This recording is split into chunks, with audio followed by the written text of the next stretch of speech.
देखें कि कितने घर जो है ना किस तरह उजड़ जाते हैं सिर्फ मियाँ बीवी की आपस में लड़ाई। तो याद रखें कि इस लड़ाई से कोई भी फ़ायदा नहीं होता जो आपस में घर होते हैं। मैं तो मियाँ से भी कहता हूँ कि देखें वो अपने घर बार बहन भाई इलाका छोड़ा, घर छोड़ा, अपना शहर छोड़ा, सिर्फ एक तेरी ज़ुबान के खातिर। आज अगर वो तेरे घर आई है तो तू उसकी हिफाजत कर, उसका जितना भी एहतराम करेगा वो तेरे लिए कम है। क्योंकि देखें कि वो तेरे घर आई है, तेरी ज़रूरत बोर्ची की थी वो भी तेरी ख़त्म होगी। फिर तेरी ज़रूरत थी बच्चों की, बच्चों को संभालना था, वो भी उसने आने वाली ने दूर कर दी। फिर तेरे घर की बोर्ची खाने का काम था, बोर्ची खाने का काम भी उसने ख़त्म किया। तो मेरे भाइयों देखें, जो आपके घर आई है वो आपकी अहलिया है, आपकी इज़्ज़त है, उसका एहतराम करना आपके लिए बहुत लाजमी है। बहुत सारे इस तरह आते हैं, कहते हैं कि मेरा शौहर बात नहीं मानता, जो मैं कहती हूँ वो मानता नहीं। तो याद रखें कि वो आपके लिए आई है, आपकी इज़्ज़त बनकर आई है, आपका उसके ऊपर एहतराम करना बहुत लाजमी है। देखें, असल इसकी वजूहात ये है कि शैतानों की बहुत बड़ी मजलिस लगती है और शैतान जो बड़ा शैतान होता है वो पूछता है कि तूने क्या किया।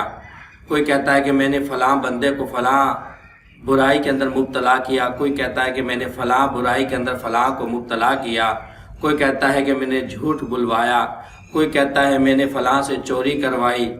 तो वो जो बड़ा शैतान, शैतानों का सरदार होता है, वो खामोश बैठा रहता है और ख़ामोशी से सुनता रहता है। हर किसी की बुराई पर कहता है कि तूने कुछ भी नहीं किया। फिर कोई कहता है कि फ़लाँ मैंने बुराई पर फ़लाँ बंदे को लगाया। तो शैतान का सरदार जो होता है वो खामोश रहता है। और जब बारी आती है एक शैतान की जिसका काला रंग, गहरी आँखें, बदसूरत और स्याह रंग होता है, वो खड़ा होकर सबसे आखिर में कहता है कि मैं बताता हूँ कि मैंने आज क्या काम किया है। वो कहता है कि मैं फ़लाँ घर के अंदर गया और घर के अंदर जाकर मैंने झगड़ा डाल दिया, यानी घर को बर्बाद कर दिया।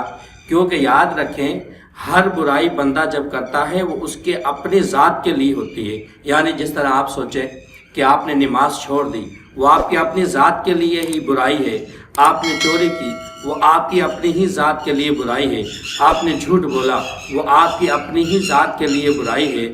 यानी जितने भी गुनाह किए वो आपकी अपनी ही ज़ात के लिए है। लेकिन याद रखें, जो घरों के अंदर फसाद और झगड़ा होता है तो वो नस्लों तक चलता है, नस्लों तक चलता रहता है। तो मेरे भाइयों, इसके अंदर औरत को भी बर्दाश्त करना चाहिए और मर्द को भी बर्दाश्त करना चाहिए। गाड़ी के दो पहिए होते हैं, अगर एक पहिया भी पंचर हो जाए तो वो गाड़ी कभी भी नहीं चलती। मर्द को भी एहसास हो अपनी औरत का और औरत को भी एहसास हो मर्द का कि इसने जो मुझे अपने घर के अंदर लाया है तो ये मेरा एहतराम और मेरी इज़्ज़त ज़रूर करेगा। और इसका मैं आपको एक अमल बताता हूँ, बहुत सा मुख्तसर सा अमल है कि अगर कोई बात ना माने तो इस अमल को पढ़कर किसी भी मीठी चीज़ पर दम करके खिलाएंगे तो अल्लाह तबारक व तआला ज़रूर दोनों की मोहब्बत मिलाएगा, यानी फ़र्क को वो ख़त्म कर देगा। वो क्या है? सूरत नंबर 2 सूरतुल बकरा और सिपारा नंबर भी 2, 164 से लेकर 165 ये आयत मुबारका मुख्तसर सी है। इसे आप पढ़ लें 10 दफ़ा या 20 दफ़ा, जितनी दफ़ा आपको हो सके। मीठी चीज़ पर दम करके जब उसको आप खिलाओगे तो अल्लाह तबारक व तआला आपकी मोहब्बत को बरकरार रखेगा और कामयाब रखेगा। वो आयत मुबारका क्या है मैं आपको पढ़कर सुनाता हूँ।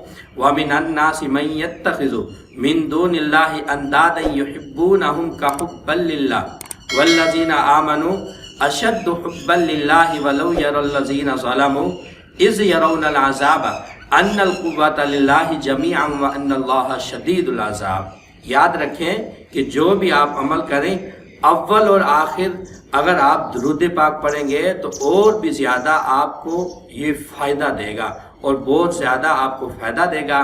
तो अल्लाह तबारक व तआला हामिद और घर वाले की आपस के अंदर मोहब्बत को बरकरार रखे।